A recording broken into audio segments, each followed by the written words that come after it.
What's up, fam? This is your boy ELJEFE, and today I'm here to talk to you about something a little bit different. So we're going to talk about a budget entry-level desktop amp that seriously rocks. Now, the one that I'm talking about here is the SMSL DA-8s. And if you're interested in checking out this integrated amp, hit the links in the description box right down below, and this will take you over to Apos Audio where you can get the latest updated pricing. Not only that, if you find it cheaper somewhere else, say like Amazon or a different website, make sure you hit that request price match button because they will price match other competitors' prices. Not only that, with Apos Audio, they also give you an extended warranty. So if your product comes with a 1-year manufacturer warranty, they'll add a second year on top of that, free of charge. Pretty good deal if you ask me. Now, before we go any further, and for full disclosure, because I like having honesty and transparency with my viewers, Apos Audio, they did reach out to me. They sent this amp over for my honest opinion and review. And if this is your first time here, maybe you're not familiar with the way that I do things on this channel, whether I go out and buy the product myself or if a company sends it over to me for review, I'm always going to keep it 100% real with you and let you know whether or not it's worth your hard-earned money.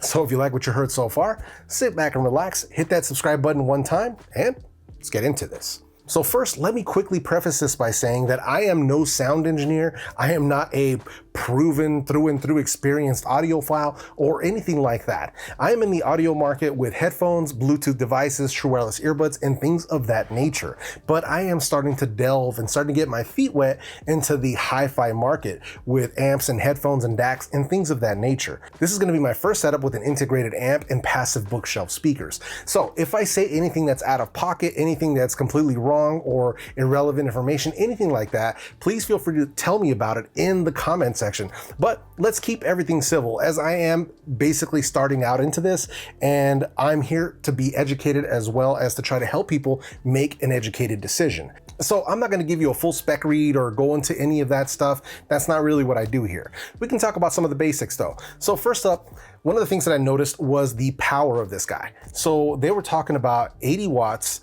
by 2 at 4 ohms. And you also get 40 watts by 2 at 8 ohms. So that seems to be some very important information because apparently they doubled the power of the previous version. And not only did they double the power of it, but they also dropped the price by $100, which is pretty surprising for them to make an upgrade, but also lower the price. It's pretty cool if you ask me. As far as inputs, they're running Bluetooth 5.0, which you also get aptX audio, SBC, and AAC support. So they've got you covered as far as compatibility goes with Apple devices, with iOS devices, and with any type of Android device. They also feature RCA inputs if you want to run it from your DAC, and they also feature XLR inputs if you want to roll that way as well. As far as outputs go, they just got your standard speaker outputs because, of course, this is a speaker amp. But as far as the specs go, that's all we're going to talk about. So first up, I'm going to talk about some of the things that I kind of don't like, and then we'll get into the things that I do like in my experience. So first up, let's talk about that OLED display on this guy. Now, this display, it is tiny. Now, it wouldn't be so bad had they took more advantage of font size to kind of make the lettering more visible, because some of the menus and some of the options, the lettering is so tiny that I really have to get in there and really look at it to see exactly what I'm doing. Now, I'm not really hard of eyesight, but that's kind of surprising. So maybe if you're a little bit older or if your eyesight's not that great, that could be an issue for you. So I'm just kind of throwing that out there. I think they could have took better advantage of those font sizes to make it at least a little more legible. Either that, or they should have gone with a slightly bigger OLED display. Maybe not so rectangular, but maybe something a little more square. I don't know. But it could have been a little bit better. And then while you're in there, you'll kind of notice that some of the menus aren't so intuitive. When you're using the remote control, and it does come with a remote control, it can be a little bit weird to kind of navigate those menus, whether it's, you know, left and right on the pad to like go through menus or up and down to kind of figure things out.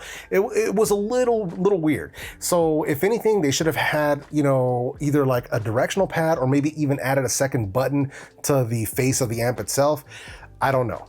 But using the scroll wheel to kind of navigate through some of the menus and things like that, it's just not so intuitive. It takes a little bit of getting used to. And then third, as far as the inputs are concerned, which I touched on before, there's no digital input. So there's no USB in, there's no coax, there's no optical, there's none of that sort of stuff. So unfortunately, you know, you do have to pick up a DAC if you want to run this with like your computer or any other output device. So for a lot of people, that's not going to be an issue. A lot of people are already going to have their own DAC. I already had my own DAC prior prior to this coming in. But if you were just looking to get into this and get a, you know, a nice set of speakers, and you want a good amp, well, you're also gonna have to pick up a DAC to kind of get this whole setup to work if you're gonna run it on a desk setup the way I'm doing here. But as far as the things that I don't like, that is pretty much it. So let's get into the rest of it. As far as pairing and testing and the way that I've got this set up here on my desk, as far as the DAC goes, I'm using a Topping D30. Now I already had this DAC here previously because I'm using that along with my SMSL SP200 headphone amp. So that's what I'm using it for, but now I've got it paired up with this amp so I can run the speakers as well. And then as far as the speakers are concerned, this is my first set of dedicated passive bookshelf speakers, and my choice is the MIKUz RB42. Now these came highly recommended by my friend Joe Mariano from Joe and Tell, another awesome channel, and he is a serious audio guy in the speaker realm. So if you're interested in checking out his channel, I'll be sure to leave a link in the description box down below. But he's the one who made this recommendation as far as speakers go, and if he says that this is a great product, then I 100% trust him. I went ahead and picked them up, and I have not been disappointed. Now, as far as getting this out of the box and set up, it was actually very easy despite the non-intuitive menu. So it's basically just plugging it into power, plug it into the back, running my RCA from my DAC into the back of the amp, and then running my speaker wires out to the speakers. That's pretty much it. So very simple setup, powered on, everything came right on, I could hear the music, and everything sounds excellent. So as far as the setup goes, it was definitely a snap.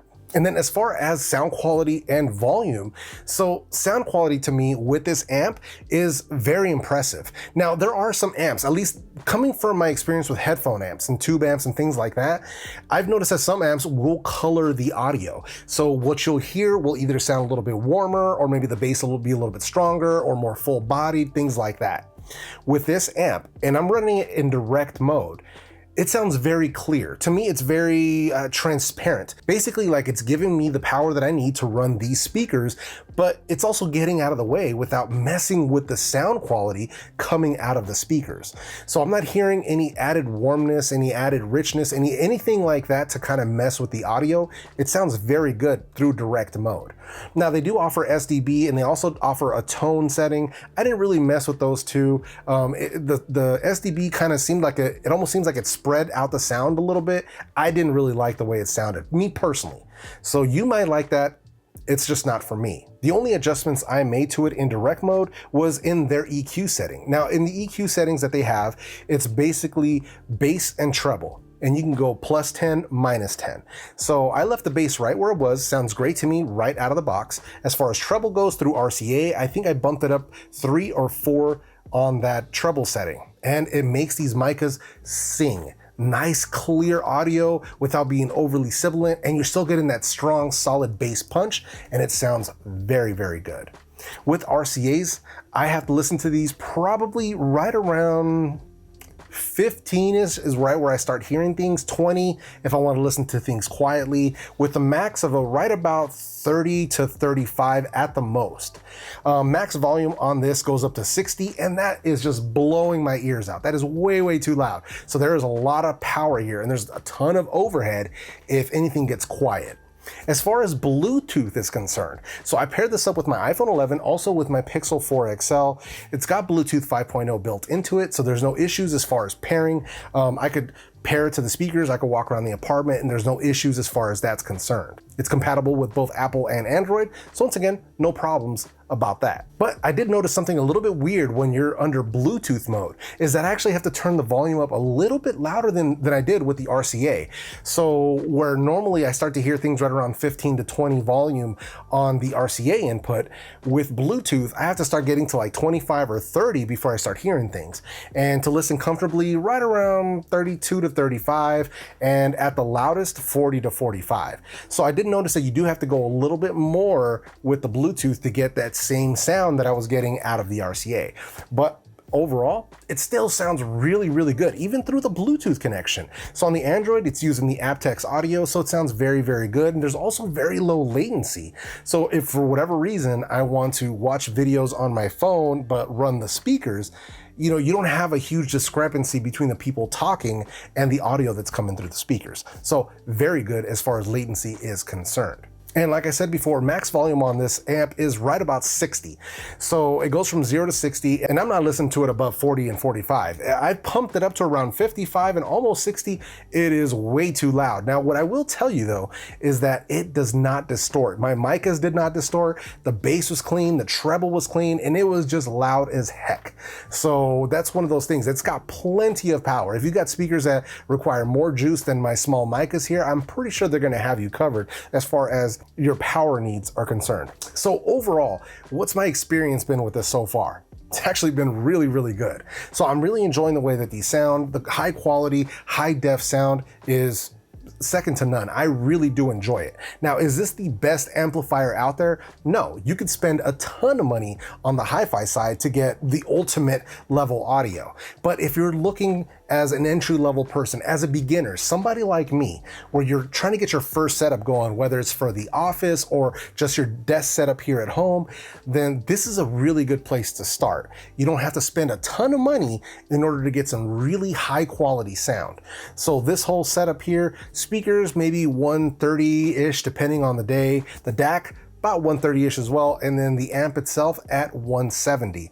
So overall, you're not spending a ton of money to get some seriously good audio. And I'm highly impressed with what they brought here.